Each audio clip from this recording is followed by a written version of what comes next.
السلام علیکم ناظرین، گلوبل میمن ٹی وی کے نیوز بلیٹن کے ساتھ میں ہوں بشرا خان۔ سب سے پہلے شامل کریں گے نیوز ہیڈ لائنز۔ ای سی او اجلاس، وزیر اعظم کا غزہ میں جاری جنگ فوری بند کرنے کا مطالبہ۔ انوار الحق کاکڑ کا کہنا ہے کہ ای سی او کے تمام ممالک کو غزہ میں جنگ بندی کے لیے کردار ادا کرنا چاہیے۔ غزہ میں جاری بربریت کی شدید مذمت کرتے ہیں۔ فرح گوگی کے 3 ارب 82 کروڑ کے خفیہ اثاثوں کی تفصیلات منظر عام پر۔ 3 برس کے دوران فرح گوگی کے ظاہری اثاثوں میں 420% اضافہ ہوا، غیر ظاہری اثاثوں میں 15,300% اضافہ ہوا۔ آئی ایم ایف کا ریئل اسٹیٹ سے ٹیکس وصولی سخت کرنے کا مطالبہ۔ ایف بی آر رواں برس کے اختتام کی ممکنہ revenue report I M F کو دے دی۔ ریٹیلرز پر فکس ٹیکس عائد کیا جا سکتا ہے۔ اسموک کی بگڑتی صورتحال، لاہور سمیت مختلف اضلاع میں اسمارٹ لاک ڈاؤن، مارکیٹوں اور دیگر عوامی مقامات کی کیمروں سے نگرانی، شہریوں سے بغیر ضرورت گھروں سے نہ نکلنے کی اپیل۔ پختونخوا بالائی علاقوں میں بارش اور پہاڑوں پر برف باری سے موسم سرد ہو گیا۔ بالائی علاقوں میں موسم سرد ہوتے ہی آگ جلانے والی لکڑی کی قیمت بڑھ گئی۔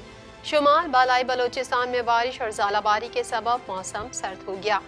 ہیڈ لائنز آپ نے جانی، اور اب شامل کریں گے خبروں کی تفصیل۔ پاکستان بھر میں نمائندگان کا وسیع نیٹ ورک، ہر خبر جاننے کے لیے دیکھتے رہیے TNN TV۔ 1.25 کروڑ کی آبادی پر مشتمل کراچی میٹروپولیٹن سٹی میں صحت کے حوالے سے ہسپتال تو بہت، لیکن فزیو تھراپی سینٹر نایاب ہیں۔ الحمدللہ ہم نے اس کمی کو پورا کرتے ہوئے گلستان جوہر میں زبیداس فزیو تھراپی سینٹر کا آغاز کر دیا ہے۔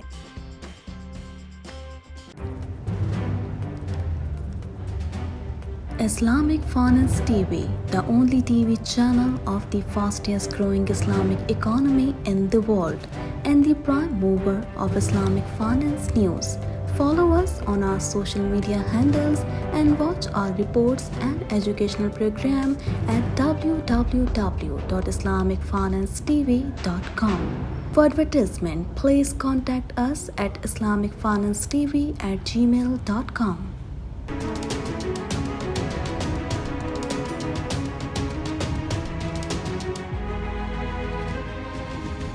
نگراں وزیر اعظم انوار الحق کاکڑ نے کہا ہے کہ اسرائیلی جوہریت کی شدید مذمت کرتے ہیں۔ معصوم بچوں اور خواتین کو نشانہ بنایا جا رہا ہے۔ غزہ میں جاری جنگ فوری طور پر بند ہونی چاہیے۔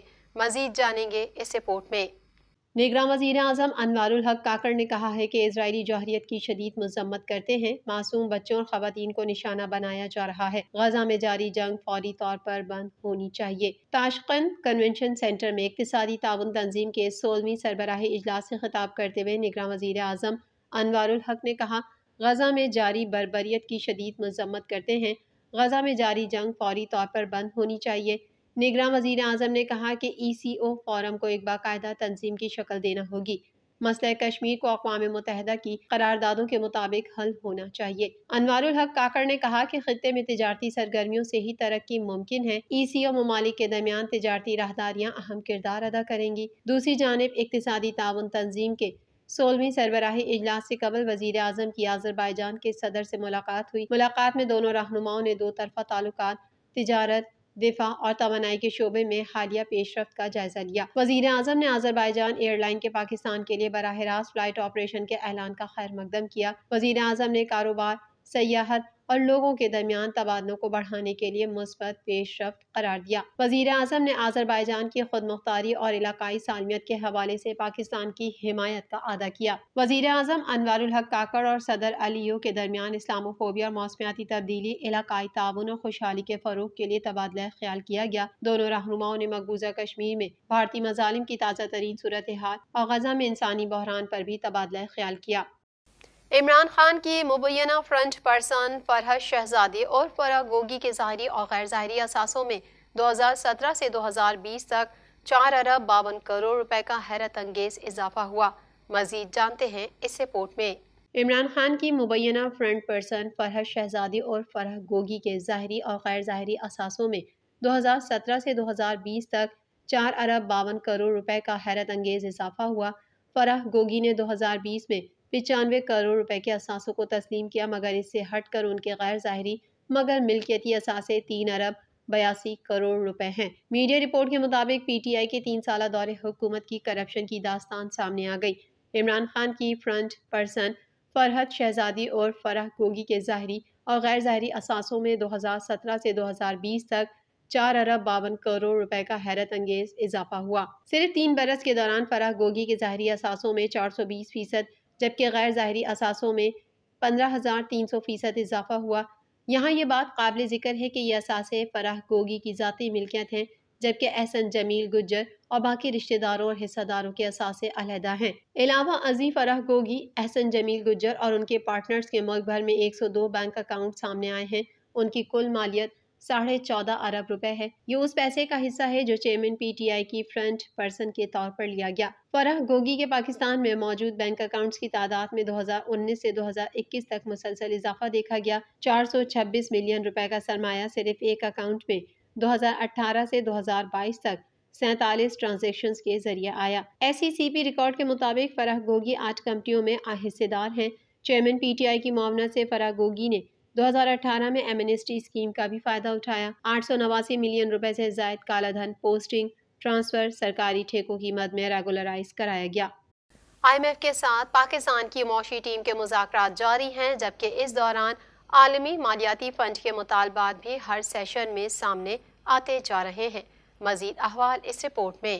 آئی ایم ایف کے ساتھ پاکستان کی معاشی ٹیم کے مذاکرات جاری ہیں، جبکہ اس دوران عالمی مالیاتی فنڈ کے مطالبات بھی ہر سیشن میں سامنے آتے جا رہے ہیں۔ جن شعبوں سے ٹیکس وصولی کم ہے، وہاں ٹیکس پالیسی مؤثر بنا کر انفورسمنٹ کی تجویز دی گئی ہے۔ فیڈرل بورڈ آف ریونیو نے رواں سال کے اختتام کی ممکنہ revenue report I M F کو دے دی، جس پر آئی ایم ایف مشن 2 روز تک جواب دے گا۔ بین الاقوامی مالیاتی فنڈ کے ساتھ تکنیکی سطح کے مذاکرات آج 6ٹھے روز بھی جاری ہیں، جس میں آئی ایم ایف نے ریئل اسٹیٹ پر ٹیکس کی سختی کے ساتھ نفاذ کا مطالبہ کیا ہے۔ آئی ایم ایف کو ٹیکس پالیسی اور انتظامی امور کے لیے قائم ٹاسک فورس پر بھی بریفنگ دی گئی۔ ذرائع کا کہنا ہے کہ شارٹ فال ہوا تو ریٹیلرز پر فکسڈ ٹیکس عائد کیا جا سکتا ہے۔ ایف بی آر دسمبر کے بعد ریٹیلرز پر ٹیکس عائد کرنے کے اختیارات استعمال کر سکتا ہے، تاہم زرعی شعبے پر ٹیکس کے لیے صوبوں سے مشاورت کرنا لازمی ہے۔ اس موقع کے مسلسل بگڑتی صورتحال کے باعث لاہور سمیت مختلف اضلاع میں اسمارٹ لاک ڈاؤن نافذ کر دیا گیا۔ مزید تفصیلات اس رپورٹ میں۔ اس موقع کی مسلسل بگڑتی صورتحال کے باعث لاہور سمیت مختلف اضلاع میں اسمارٹ لاک ڈاؤن نافذ کر دیا گیا۔ میڈیا رپورٹ کے مطابق صوبے میں اس موقع کی صورتحال مسلسل خراب ہو رہی ہے، جس کی وجہ سے شہری بیمار ہونے لگے۔